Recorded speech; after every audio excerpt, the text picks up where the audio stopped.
할렐루야. 주일 예배로 나오신 모든 성도님들을 주님의 사랑으로 축복하고 환영합니다. 잘 오셨습니다. 우리 김택식 주사님 기도해 주신 덕분에 잘 회복하셔서 또 나오셨습니다. 박수로 환영하겠습니다. 잘 오셨습니다, 주사님. 앞으로도 계속 기도해 주시기 바랍니다. 여러분, 다니엘 오늘 9장 18절 말씀을 통해서 다니엘의 기도라는 제목으로 함께 말씀의 은혜를 나누기 원합니다. 사랑하는 여러분, 지난 한 주간 동안 하나님께서 우리에게 특별 새벽 기도를 통하여서 기도의 문을 열어주시고 또 기도의 도전을 주시고 은혜를 주시고 또 그 깊이를 더 깊게 하신 줄 믿습니다. 저는 바라기를 올 한 해가 우리 교회가 더 기도로 영적 각성을 깨닫고 더 영적으로 도전받고 성숙할 수 있는 그런 시간이 되길 소원합니다. 그래서 이 특별 새벽 기도회가 여러분 인생 가운데 또 하나의 행사로 끝나는 것이 아니라 내가 더욱더 깨어 기도하겠구나, 도전받고 은혜를 체험하고 더 힘써 기도하는 그 과정으로 나아가시는 시작점이 되시기를 주님의 이름으로 축복드립니다. 여러분, 우린 지난 한 주 동안 성경 속의 인물들을 살펴보며 그들의 기도를 이제 살펴보았어요. 야베스는 하나님에게 자신의 지경을 더 넓혀달라는 요청을 통하여서 이 세상이 자신에게 붙여준 거짓된 이름표를 떼고 하나님의 자녀라는 그 복된 인생을 살기를 간청하였습니다. 모세는 이 땅이 아니라 하늘에 계신 하나님을 바라보며 자신을 넘어서 공동체를 향하여 중보하며 축복하며 기도하였고요. 한나는 모든 것이 다 막막하고 다 막힌 담처럼 보이는 그 갑갑한 순간에 오직 하나님만을 의지하며 자신의 감정을 다 주님께 쏟아놓아 토로하면서 하나님의 은혜를 구하였죠. 그래서 눈물이 찬양으로 바뀌는 그 역전의 은혜를 경험한 것이 바로 한나였습니다.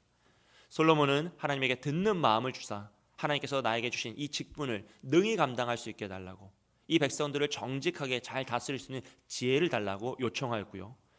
아브라함은 의인을 위한 담대한 기도를 통하여서 하나님의 역사의 중보자로서 함께 동참하는 위대한 역사를 이뤘습니다. 엘리야는 무너진 제단을 회복하며 하나님의 하나님 되심을 다시 회복하여서 하나님이 정말로 우리의 하나님이시다는 것을 이스라엘 백성들에게 알려주고 그들의 마음을 돌이키는 역사를 이뤘죠. 그리고 하박국은 그 모든 상황과 환경이 다 무너지고 아무것도 없는 그 순간에도 나는 오직 여호와 한 분만으로 기뻐하고 즐거워하겠노라 라고 고백하며 기도의 완성이 무엇인지를 우리에게 보여줬습니다. 이렇게 하나님께서는 우리의 기도를 더 넓게 하시고 깊게 하고 계신 줄 믿습니다. 여러분, 이 말씀들을 들으시고 생각하실 때마다 또 올해 달력을 한 달 한 달 보실 때마다 이 말씀들을 기억하시면서 하나님이 나와 함께 하시고 내가 깨어 기도하기를 원하시는구나, 그 마음을 깨달으시고 더 기도로 나아가시길 주님의 이름으로 축복드립니다. 네. 여러분, 진정한 신앙과 영성이라는 것은요, 이렇게 특별한 시간에만 반짝 힘을 내고 힘을 빛나는 것이 아니라 우리의 일상에서 늘 하나님을 찾고 더 하나님께 나아가고 더 하나님을 사모하며 나아가는 그것이 바로 진정한 영성과 신앙입니다. 그리고 바로 그 지점에서 오늘 우리는 다니엘의 기도를 만나게 되죠. 여러분, 우리가 잘 아는 것처럼 다니엘이라는 사람은 남유다가 마지막 바벨론에 의해서 멸망당할 때 포로로 잡혀갔던 인물입니다. 바벨론의 느부갓네살 왕에 의하여서 포로로 잡혀가서 그 왕국에서 그 바벨론 왕국의 지식을 배웠어요. 그런데 그 왕국의 지식을 배울 때 왕의 진미를 다니엘과 그 세 친구들은 거부합니다. 우상 숭배의 제물로 바쳐졌던 왕의 진미를 거부하고 우린 채소만 먹겠다라고 요청을 하죠. 어떤 의미에서 이건 아주 목숨을 건 행동이었습니다. 그러나 하나님께서는 그 신앙을 지키려는 다니엘과 세 친구를 도우셔서 그들이 왕의 진미를 먹은 다른 소년들보다 더 탁월하게 하셨고 그들이 인정받게 해주시죠. 또 이후에 다니엘은 느부갓네살 왕의 그 꿈을 해석함으로써 고위 관료로 인정받고 높임 받으며 이 바벨론에서 이제 나라를 다스리는 자가 됩니다. 그러다가 벨사살 왕 시절에는요, 그 벽에 쓰여진 글귀를 다니엘이 해석함으로써 이 바벨론 왕국의 멸망을 예언하죠. 그리고 다니엘의 예언처럼 그 바벨론은 얼마 가지 않아서 멸망하고 메데와 바사라는 왕국이 세워지며 다리오 왕을 또 섬기게 됩니다. 이 다리오 왕 시절에는 솔로몬이 다니엘이 사자굴의 그 위협을 알면서도 창문을 활짝 열고 하루에 3번씩 이스라엘을 향하여서 예루살렘 그 성전을 향하여서 하나님께 기도하였습니다. 이렇게 다니엘은 목숨을 걸고 자신의 신앙을 지켰고 늘 깨어 기도하려고 애를 쓰는 사람이었죠. 그런 소년 다니엘이 시간이 흘러서 어느덧 노년의 다니엘이 되었습니다. 그리고 어느 날 예레미야의 말씀을 읽다가 하나님께서 이스라엘을 다시 회복시키실 것이라는 그 70년의 약속의 그 시간을 깨닫게 됩니다. 그가 읽었던 말씀은 예레미야 25장 11절 12절 말씀, 29장 10절 말씀입니다. 우리 다 함께 읽어보겠습니다. 이 모든 땅이 폐허가 되어 놀랄 일이 될 것이며 이 민족들은 70년 동안 바벨론의 왕을 섬기리라. 여호와의 말씀이니라. 70년이 끝나면 내가 바벨론의 왕과 그의 나라와 갈대아인의 땅을 그 죄악으로 말미암아 벌하여 영원히 폐허가 되게 하되, 여호와께서 이와 같이 말씀하시니라. 바벨론에서 70년이 차면 내가 너희를 돌보고 나의 선한 말을 너희에게 성취하여 너희를 이곳으로 돌아오게 하리라. 아멘. 다니엘의 이 말씀을 통해서요, 하나님이 정하신 70년이나 그 시간이 거의 다 찼구나, 하나님의 회복의 때가 이제 곧 이루겠구나라는 것을 깨닫게 됩니다. 그러고 나서 그는 하나님 앞에 엎드려 기도하기 시작하죠. 여러분, 오늘 본문의 말씀은요, 포로로 잡혀있던 이스라엘이 다시 자유케 된다라는 그 거대한 역사적인 전환점에서 다니엘이 했던 기도의 핵심이 바로 오늘 우리가 읽은 9장 18절 말씀입니다. 그 이 말씀을 통해서 오늘 우리 역시도 우리 교회가 영적으로 각성하고 영적으로 더 성숙하는 이 역사적인 전환점 앞에서 과연 우리는 무엇을 해야 될 것인지 오늘 깨닫고 도전받는 시간이 되기를 주님의 이름으로 축복드립니다. 바라기는 2026년 우리 교회가 영적인 전환점을 이루길 소원합니다. 그 일을 위해서요, 우린 무엇을 해야 할지 함께 다니엘의 기도를 살펴보게 해요. 첫째로 다니엘의 기도는요, 말씀에서 시작된 기도였습니다. 다니엘은 9장 2절 말씀을 보면요, 그가 기도를 시작한 이유를 이렇게 설명하고 있습니다. 9장 2절 말씀 다 같이 읽겠습니다.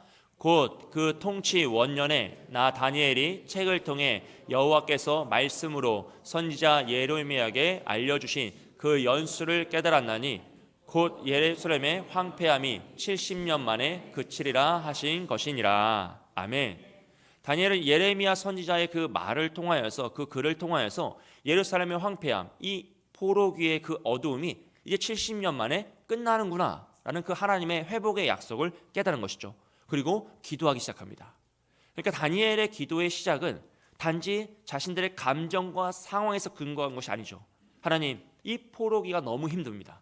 우리가 너무 슬픕니다. 우리를 회복시켜 주옵소서, 이런 외침이 아니라 하나님 말씀을 읽고 그 말씀 가운데 깨달음을 붙잡고 하나님께 기도하고 있더라라는 것입니다.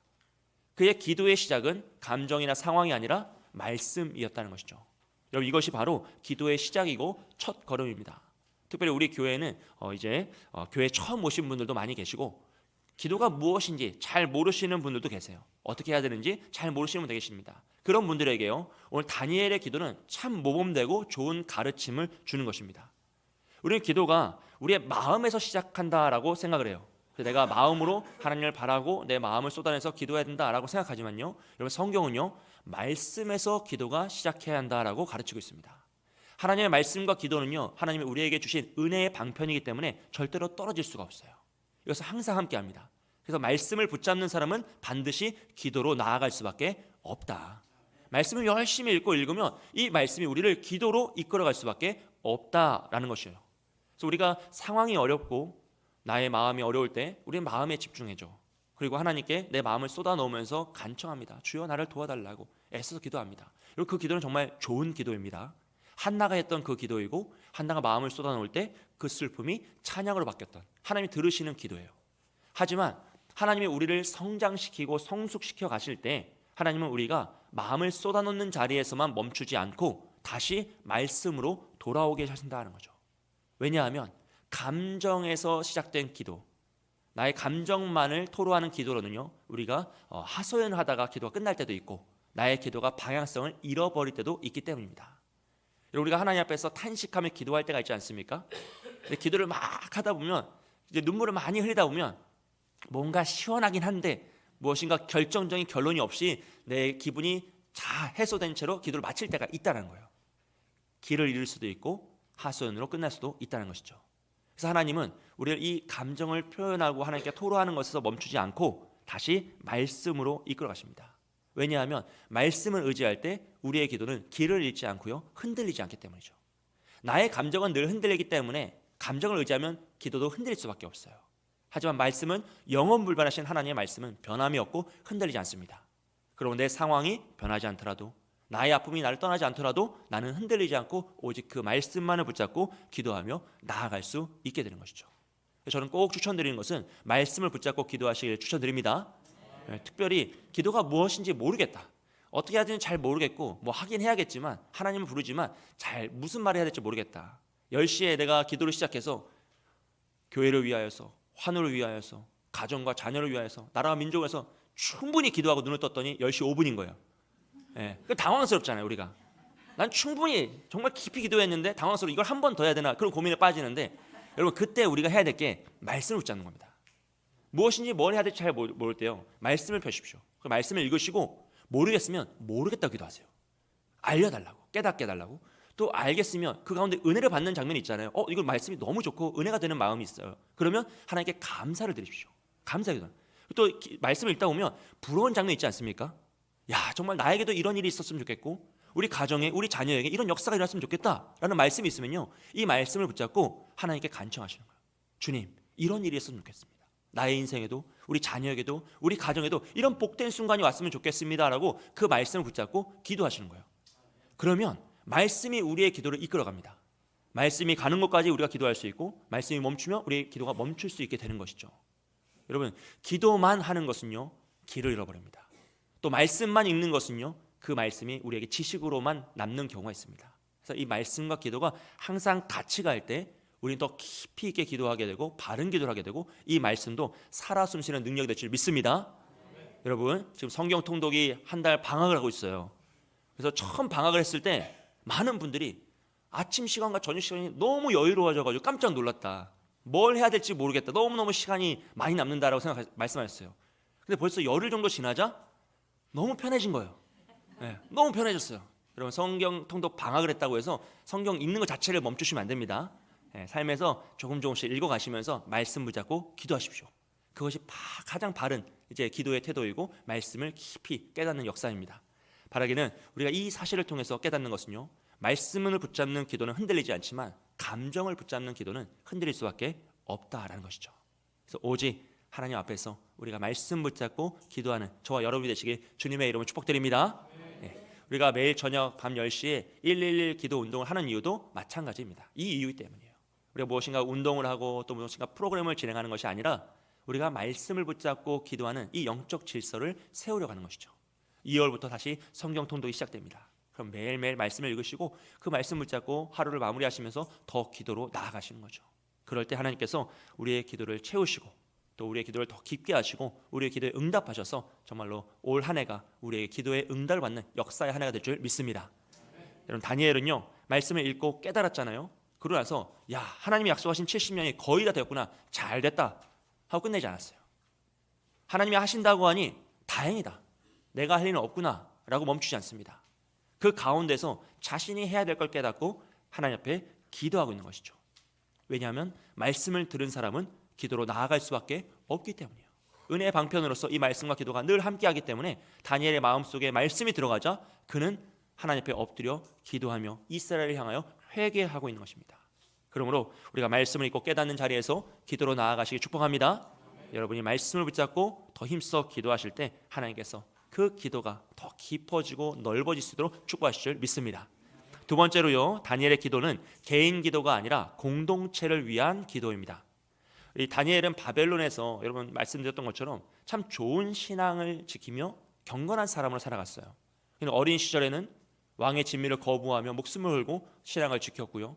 고위 관료가 된 이후에는 그 대적들이 다니엘의 흠을 찾으려고, 잘못을 찾으려고 아무리 찾아도 찾을 수 없을 만큼 정직하게 행하는 자였습니다. 다니엘의 정직함은 다니엘이 증명한 것이 아니라 그의 원수들이 증명을 해주었죠. 대단한 사람이죠.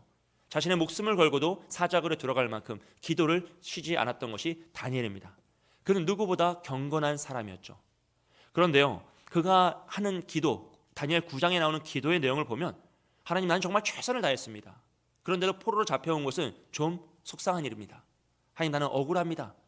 내가 죄를 지은 것이 아니라 나의 선조들이 죄를 지은 것이 아닙니까? 라는 그런 한탄은 단 한마디도 없고요, 오직 모든 죄를 자기의 죄인 것처럼 회개하는 그런 고백만 나오고 있습니다. 우리 9장 3절 말씀을 한번 함께 읽어보겠습니다. 내가 금식하며 베옷을 입고 죄를 덮어 쓰고 주 하나님께 기도하며 간구하기를 결심하고. 아멘. 여러분, 이 모습은 주로 성경에서 어떤 사람들이 하죠? 하나님께 심판을 받은 자들이 해요. 하나님의 멸망이 선언되거나 심판이 선언되면 그들이 하나님께 죄를 회개하기 위해서 베옷을 입고 죽은 자가 되었구나, 그리고 죄를 뒤집어쓰고 나는 아무것도 아닙니다를 고백하며 납작 엎드리는 게 이 모습입니다. 그런데 지금 다니엘은 잘못한 게 하나도 없잖아요. 심지어 포로로 잡혀와서 잘 해왔잖아요. 평생을 잘 살아왔는데 갑자기 말씀 듣고 깨달았더니 자신이 나라를 망하게 한 사람인 것처럼 완전히 납작 엎드려서 자신의 목숨을 걸고 하나님께 기도하고 있습니다. 그 기도의 내용을 보면요, 더 그의 마음이 깊이 나타납니다. 우리 기도의 내용을 9장 5절 말씀을 함께 읽어보겠습니다. 우리는 이미 범죄하여 패역하며 행악하며 반역하여 주의 법도와 규례를 떠나 싸우며. 아멘. 지금 다니엘이 뭐라고 합니까? 하나님, 우리의 조상들이 참 패역했습니다. 우리 이스라엘이 북이스라엘과 남유다가 모두가 다 반역하였습니다. 정말 잘못했습니다. 그들이 참 잘못했습니다 라고 고백하는 것이 아니라 우리는 이미 범죄하여 자기 자신을 이스라엘의 죄에 포함시키고 있어요. 이 정죄받고 회개해야 되는 그 자리에서 자신을 빼내는 것이 아니라 마치 자신도 그 죄에 동참한 사람인 것처럼 하나님, 내가 잘못했습니다. 우리가 잘못했습니다. 그러니 우리를 용서하옵소서라고 간청하는 그 자리로 함께 나아가고 있습니다. 여러분, 다니엘은요, 지금 자신과 이스라엘 백성들을 나누어서 이야기하지 않죠. 오히려 이스라엘의 과거의 죄를 다 자기의 죄인 것처럼 자복하면서 완전히 하나님 앞에 납작 엎드려서 회개로 나아가고 있습니다. 여러분, 이것이요, 기도의 깊이입니다. 여러분, 이거 신앙의 깊이죠. 기도가 깊어질수록요, 그 사람은 하나님 앞에서 남의 탓을 하는 것이 아니라 자기 자신을 다 내려놓고 하나님께 간청하게 됩니다. 주여, 나의 잘못입니다. 나의 부덕함이고 나의 부족함이고 죄입니다. 그것을 간청하게 되죠. 오히려 반대로 믿음이 얕을수록요, 기도가 얕을수록 어떻게 합니까? 하나님 앞에서 남의 탓을 하기 좋습니다. 이 문제 저 문제 탓을 하고 세상을 탓하고 또 나의 억울함, 또 나의 의로움을 드러내고자 하는 것이 인간의 모습입니다. 그래서 교회에서 보면요, 신앙이 좋은 분들이 불평이 많으세요? 신앙이 작은 분들, 옅은 분들이 이제 막 시작하신 분들이 불평이 많으세요? 어쩔 수 없어요. 처음 교회 오신 분들이 오히려 시설이 좀 연약하고 조명이 약하고 시스템이 약하고 이런 불평불만도 많아요. 왜요? 많이 보이니까 그럴 수도 있습니다. 하지만 신앙이 깊어진 분들은 그게 안 보여서 불평을 안 하는 게 아니죠. 다 보이지만, 다 연약함이 보이지만 그것이 그의 잘못이 아니라 나의 잘못으로 해석할 수 있는 신앙의 깊이가 되었기 때문이죠. 그런 분들이 결국 뭘 합니까? 가정을 위해서 기도하는 것이고, 교회를 위해서 기도하는 것이고, 나라와 민족을 위해서 기도하는 것이에요. 내 잘못이 아니지만 나의 잘못을 여기고 하나님 앞에 기도하며 나아갈 수 있게 되는 것이죠. 할렐루야. 사랑하는 여러분, 우리는 이런 내용을 다 알고 있습니까? 모르고 있습니까? 다 알고 있어요. 이거 신앙 좀 생활 좀 하신 분들은 이미 다 배웠던 일이고 많이 들으셨던 말씀입니다. 하지만 이걸 행하는 사람은 거의 없습니다. 이게 참 딜레마 같은 거고 어려운 일입니다. 특히 요즘같이 남을 위해 무엇인가 내가 희생한다? 여러분, 요새 희생이라는 단어를 들어보셨습니까? 희생이라는 단어 자체가 언론에서도 거의 안 나오고 우리가 쉽게 접할 수 있는 이야기 아니에요. 희생이 사라진 시대, 남의 문제를 내가 대신 책임지는 그런 문화가 완전히 사라져버리는 이 시대 속에서 내가 누군가를 대신 책임지고 남의 잘못을 내가 대신 회개를 해야 된다는 것은 우리의 마음속에 잘 와닿지가 않을 수 있어요. 하지만 여러분, 우리는 누군가 우리의 죄를 책임져 주셨기 때문에 구원받은 자들이라는 사실을 꼭 기억하셔야 됩니다. 예수 그리스도께서 우리의 모든 죄를 다 대신 책임져 주셨기 때문에 오늘 우리가 주를 믿음으로 구원받아 이 자리에 있는 것이죠. 그러므로 우리는 이 다니엘의 모습 속에서 도전을 받아야 됩니다. 특히 교회 중직자인 저와 우리 장로님들과 권사님들과 우리 교회에 오랫동안 신앙생활 하시고 교회를 섬기신 분들은 도전을 받으셔야 돼요. 이 교회를 나의 책임이구나, 우리의 아픔이 나의 죄이구나, 나의 연약함이구나 해서 이 도전을 받고 함께 기도로 나아갈 수 있어야 하는 것이죠. 그리고 이 자리에 계신 우리 모든 분들도요, 이 다니엘의 기도를 통해서 우리의 기도를 한번 되돌아보시는 그 은혜가 있기를 원합니다. 우리는 기도할 때 하나님 우리에게 은혜를 주옵소서, 우리에게 주의 도우심의 역사를 일으켜 주시고 우리의 죄를 용서해 주시고 우리 지켜달라고 기도하시잖아요. 여러분, 그때 여러분이 기도하시는 그 우리에서 그 우리는 어디까지입니까? 여러분이 기도하시는 그 우리의 영역은 어디까지냐는 거예요. 나의 가정, 나의 자녀, 나의 문제, 나의 사업, 아니면 내가 사랑할 수 있는 사람들까지만 우리에 포함되는지, 아니면 우리 교회, 우리의 다음 세대, 우리 이웃, 이 나라와 민족, 심지어 내가 사랑할 수 없는 그 사람까지도 나의 우리에 포함되어 있는지 이거 한번 점검을 해보자는 거죠. 어쩌면 우리는 사실은 우리가 아닐 수도 있습니다. 나의 다른 말로서 그냥 우리라고 표현한 것뿐이지 내가 사랑하는 영역, 내가 사랑하는 사람까지만 우리가 우리라는 이름으로 포장하여서 기도할 수 있다는 것이죠. 바라기는 오늘 다니엘의 이 기도를 통하여서 여러분 도전받으시고 우리가 기도하는 그 우리의 영역이 조금 더 넓어지고 깊어지기를 주님의 이름으로 축복드립니다. 사랑하는 여러분, 교회가 살아나는 그 시작점은요 프로그램이나 행사가 아니라 회개의 시작인 줄 믿습니다. 가정이 회복되는 그 시작점도요 여러분 무슨 상황의 변화나 환경의 변화가 아니고요 회개의 시작입니다. 한 영혼이 살아나고 한 인생이 변화되는 그 시작점도 결심이나 결단이 되는 것이 아니라 회개가 시작하는 그 시작점입니다.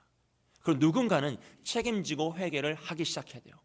그때 하나님께서는 그의 인생을 변화시키시고 가정을 회복시키시며 우리의 교회를 다시 살아나게 하실 줄 믿습니다.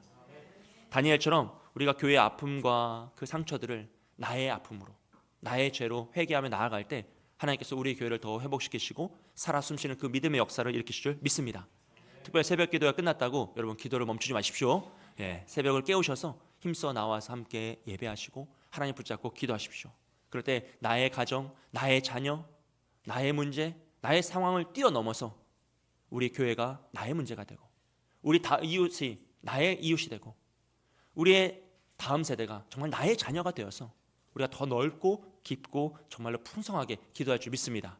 우리가 우리를 정말로 품고 그 우리를 내가 책임지며 기도하며 나아갈 때 하나님께서 우리 교회를 더 새롭게 하실 줄 믿습니다. 마지막으로요, 다니엘의 기도는 우리의 공의가 아니라 하나님의 큰 긍휼을 근거로 하는 기도입니다. 우리 9장 18절 말씀 다 함께 읽어보겠습니다. 함께 읽습니다. 나의 하나님이여 귀를 기울여 들으시며 눈을 떠서 우리의 황폐한 상황과 주의 이름으로 일컫는 성을 보옵소서. 우리가 주 앞에 간구하옵는 것은 우리의 공의를 의지하여 하는 것이 아니오 주의 큰 긍휼을 의지하여 함이니이다. 아멘. 여러분 다니엘은 여기에서 자신의 기도하는 근거가 자신의 공의나 자신의 의로움에 근거하지 않고 오직 하나님의 큰 긍휼, 주의 큰 긍휼에 의지하고 있다라고 말하고 있어요. 여기서 우리의 공의는 정의로운 행동에 대한 그런 올바른 일반적인 의미보다는 나의 조건을 이야기합니다. 하나님, 우리가 그래도 잘하지 않았습니까? 우리가 자격이 있지 않습니까? 우리가 이것들은 해내지 않았습니까? 그러니 주님께서 응답해 주셔야 되지 않겠습니까? 라는 그런 조건적인 태도를 의미하죠. 그러니까 그런 조건적인 태도로 주님께 기도하는 것이 아니라 오직 하나님의 크신 긍휼, 은혜만을 구하며 기도한다라는 것이에요. 여러분 만약 우리의 기도가요 신앙의 업적이나 조건적인 기도로 하나님 내가 이 정도 했으니 하나님 그래도 이 정도는 도와주셔야 하지 않겠습니까? 내가 이렇게 헌신하고 평생을 붙잡았는데 이 기도는 응답해 주셔야 않겠습니까? 라는 기도가 된다면요 여러분 우리의 기도는 메말라 버리게 됩니다. 왜냐하면 어느 날은 우리가 잘할 수 있잖아요. 누구에게 내놓아도 정말 자랑스럽게 잘할 수 있습니다. 그러면 기도가 당당해지죠. 하지만 어느 날은 우리가 한없이 작아질 수 있잖아요. 무너지고 속상할 수 있잖아요. 그럼 우리의 기도가 부끄러워지고 수치스러워지죠. 그렇게 되면 기도라는 것이 하나님의 은혜의 방편이 되는 것이 아니라 오히려 나를 올가매는 평가하는 굴레가 되어버린다는 것이에요. 그렇기 때문에 우리의 공의가 결코 우리의 기도의 근거가 되어서는 안 되는 것이죠. 오직 하나님의 크신 긍휼, 주님의 그 은혜만이 우리의 기도의 근거가 될 때 우리는 있는 모습 그대로 다 하나님께 나아갈 수 있다는 거예요. 나의 연약함의 순간에도, 나의 의로움의 순간에도, 내가 자랑할 수 있는 순간에도, 내가 숨고 싶은 순간에도 오직 하나님은 은혜로우셔서 이런 나를 다 품어주시기에 언제나 하나님께 나아갈 수 있다는 것입니다. 여러분 우리는 이 세상을 살아가면서요 자격을 얻으려고 애를 쓰지 않습니까? 우리 자녀들이 그렇게 공부하고 좋은 대학에 가려고 하는 것도 자격을 얻기 위함이죠. 좋은 직장에 취업하고 스펙을 쌓는 이유도 자격을 얻기 위함입니다. 좋은 연봉을 받고 우리가 좋은 매너를 가지고 삶을 살아가는 이유도 어떤 의미에서는 자격을 얻기 위함이에요. 그런데 다니엘은 하나님 앞에 나아갈 때 이 세상이 이야기하는 그 모든 자격을 다 내려놓고요 오직 하나님의 은혜만을 붙잡고 나아간다라고 하고 있어요. 왜냐하면 하나님은 우리의 그 어떤 자격을 보시는 것이 아니라 오직 하나님의 자녀로서 그 은혜의 자격만을 보시기 때문이죠. 하나님은 자신의 의를 드러내는 바리새인의 기도를 들으시는 것이 아니라 자신의 가슴을 치며 애통하는 세리의 기도를 들으신 줄 믿습니다. 그렇기 때문에 이 다니엘의 기도처럼 우리도 오직 하나님의 긍휼하심만을 붙잡고 나아가야 되는 거죠. 여러분, 다른 그 무엇이 아니라 하나님의 긍휼만을 붙잡고 나아가시기 소원합니다. 그 긍휼하신 크신 긍휼, 그 은혜만을 구하며 나아갈 때 우리는 나의 상황과 나의 마음과 나의 그 무엇에 흔들리지 않고 하나님을 끝까지 붙잡을 수 있어요. 왜냐하면 주님이 우리의 손을 놓지 않으시고 그 사랑으로 우리를 끝까지 붙잡아 주시기 때문입니다. 그리고 나서 이 다니엘은요, 이 큰 은혜를 구하고 주님께 나아가서 하나님, 우리의 황폐한 상황을 봐달라고 그것을 간청하고 있습니다. 여기서 이 황폐하다라는 것은요, 그들이 나라가 멸망하고 예루살렘 성이 다 무너졌다라는 그 정도 수준이 아니라 하나님, 이스라엘이 우리가 하나님을 배신하고 반역하여서 범죄하였고 하나님의 법을 다 어겼고 그래서 우리는 심판받았습니다. 자신의 잘못과 그 아픔, 이미 심판받아 망해버린 그 순간들을 다 하나님 있는 모습 그대로 다 아뢰는 거예요. 그것을 숨기거나 뭔가 미화시켜서 그들이 왜 그랬는지 모르겠습니다. 그들이 좀 무지했지만 모두가 다 그런 건 아닐 거예요, 주님. 그중엔 좀 좋은 사람도 있지 않았겠습니까? 이런 식으로 미화시키거나 무엇인가를 숨기는 것이 아니라 오직 그들의 모든 죄를 다 고백하고 그 상한 심령 그대로 하나님 앞에, 하나님, 우리는 황폐한 자들입니다. 우리는 망해버린 자들입니다. 아무것도 답이 없는 자들입니다. 그것을 하나님께 다 아뢰죠. 그러고 나서 그는 주의 이름으로 일컫는 성을 보옵소서라고 간구합니다. 여기서 성은 예루살렘 성이에요. 주의 성전을 이야기합니다. 항상 성경에 나오는 그 성이에요. 그런데 그 성이 누구의 성입니까? 주의 이름으로 일컫는 성입니다. 하나님, 우리의 성이 아니라 당신의 성입니다. 그러니 이 문제는 우리의 문제가 아니라 하나님 아버지의 문제입니다. 우리는 우리가 아니라 하나님의 백성입니다. 그러니 우리를 불쌍히 여겨 주옵소서. 하나님의 이름을 위하여서 하나님의 그 성품을 의지하며 기도하는 거죠. 신실하신 하나님께서 당신의 이름으로 불렸던 그 성이 무너진 채로 두셔서야 되겠습니까? 그것은 하나님의 영광이 가려지는 일입니다. 하나님의 백성인 우리가 이렇게 포로로 계속 있어서야 되겠습니까? 그것은 하나님의 영광을 낮추는 일입니다. 그러니 주의 이름을 위하여서, 주의 영광을 위하여서 우리를 회복시켜 주시고 예루살렘 성을 다시 일으켜달라는 간청인 것이죠. 사랑하는 여러분, 오늘 우리에게도 이 지혜로운 기도가 필요합니다. 우리의 이름을 위한 것이 아니라 하나님의 이름을 위하여, 우리의 존재를 위한 것이 아니라 하나님의 자녀로서 우리의 존재를 위하여서 하나님, 당신의 신실하심으로 당신의 그 이름을 위하여서 우리를 회복시켜 주시고 응답하여 주시고 긍휼을 내려달라고 기도할 수 있는 그 지혜가 있기를 주님의 이름으로 축복드립니다. 여러분, 다니엘은요, 하나님께 기도를 요청하고 간구를 요청할 때 감정적으로 죄 우리 불쌍히 여겨서 그렇게 하지 않고요, 자신의 죄를 먼저 다 고백합니다. 죄의 고백이 없이, 우리의 마음의 비움이 없이 어떻게 하나님의 은혜를 채우겠습니까? 죄를 다 고백하고요, 하나님의 성품과 그 하나님의 이름을 붙잡고 간구하는 것이에요. 여러분, 먼저 회개로 나아가셔야 됩니다. 우리의 잘못을 다 고백하고 우리 공동체 연약함을, 나의 잘못을 품고 하나님 앞에 나아가야 합니다.